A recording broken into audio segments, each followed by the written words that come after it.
नमस्कार, आप देख रहे हैं उत्तराखंड टाइम। मैं हूं आपके साथ प्रेम पंचोली। राजनीति में कभी भी आपने स्थिरता देखी हो तो बताना। यह पंक्ति इसलिए कही जा रही है कि उत्तराखंड राज्य जब से बना है तब से यहाँ विकास के काम कम और राजनीतिक उठापटक अधिक हुई। यदि नहीं हुई तो अब तक की सरकारें स्पष्ट कर दे कि उन्होंने यह उठापटक फला कारण से की है।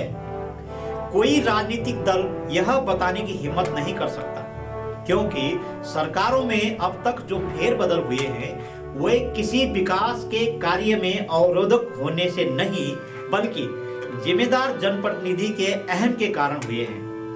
ताजा मामला यही बताता है कि यदि मंत्री प्रेमचंद अग्रवाल संवैधानिक मर्यादाओं को नहीं तोड़ते, बहस को व्यक्ति नहीं विकास पर ले जाते, तो मौजूदा सरकार इतनी फजीयत नहीं होती। यही वजह है कि धामी सरकार को अब प्रेमचंद अग्रवाल के कारण अन्य मंत्रियों को भी बलि चढ़ाना पड़ेगा।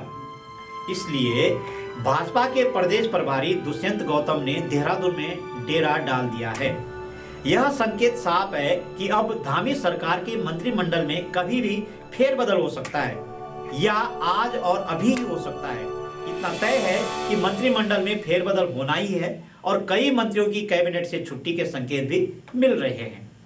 प्रधानमंत्री नरेंद्र मोदी के उत्तराखंड दौरे के बाद मुख्यमंत्री पुष्कर सिंह धामी का राष्ट्रीय राजधानी दिल्ली जाना और वहीं रुकना, बीजेपी प्रदेश अध्यक्ष महेंद्र भट्ट और गढ़वाल सांसद अनिल बलूनी के बयान के बाद धामी कैबिनेट में जल्द बदलाव की संभावना तो बन गई है।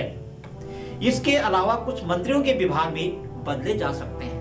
चर्चा है कि मसला सिर्फ कैबिनेट विस्तार तक सीमित नहीं है, कुछ मौजूदा मंत्रियों के विभागों में अदला बदली भी हो सकती है। बीजेपी नेतृत्व को राज्य में नए प्रदेश अध्यक्ष को लेकर भी फैसला लेना है। नए मुख्य सचिव भी तय होने हैं। बता दें कि खबर प्रस्तुत करने तक यही है जो चर्चाओं का माहौल गर्म कर रहा है।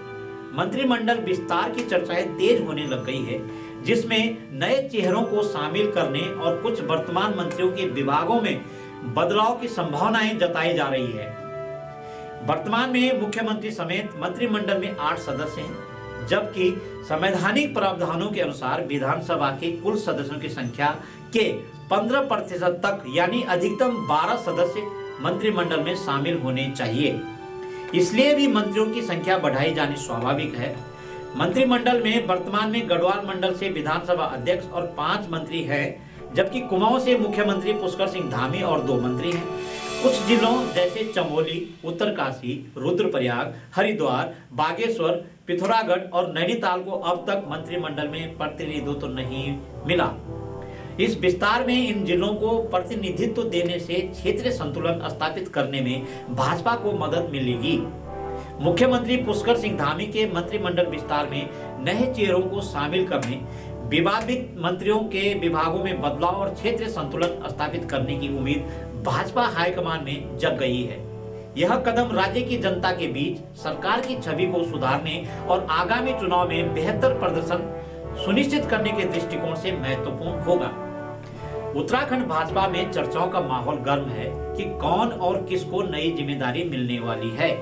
यहाँ मंत्रिमंडल विस्तार में जिन नए विधायकों को शामिल किए जाने की चर्चा है, उनमें उमेश शर्मा काऊ का नाम पहले नंबर पे है, जबकि मुन्ना सिंह चौहान का नाम इस बार सूची में दूसरे नंबर पर है। विधायक राम सिंह कैड़ा, सरिता आर्य, खजान दास, महेंद्र दिलीप रावत, आदेश चौहान, विनोद कंडारी, ऋतु भूषण खंडूड़ी सहित 9 विधायक मंत्रिमंडल में शामिल करने की सूची में बताए जाते हैं। इन नए चेहरों को शामिल करने से क्षेत्रीय संतुलन और सामाजिक प्रतिनिधित्व को मजबूत मिलने की संभावना भाजपा में जताई जा रही है। यदि समय रहते भाजपा इस बार मंत्रिमंडल में फेरबदल और प्रेमचंद अग्रवाल पर निर्णय नहीं लेगी तो आने वाले दिनों में भाजपा के लिए यही हालत गले की हड्डी बनने वाली है। हालांकि यह निर्णय भाजपा का उत्तराखंड संगठन कभी भी नहीं ले सकता है, पर मौजूदा वक्त भाजपा के प्रदेश प्रभारी दुष्यंत गौतम देहरादून में डेरा डाले हुए हैं, जो यही संकेत दे रहे हैं। हमारी यह रिपोर्ट आपको कैसे लगी, कमेंट करके अवश्य बताइए। अगली कड़ी ऐसे ही किसी खास मुद्दे को लेकर आपके साथ रूबरू रहेंगे। नमस्कार।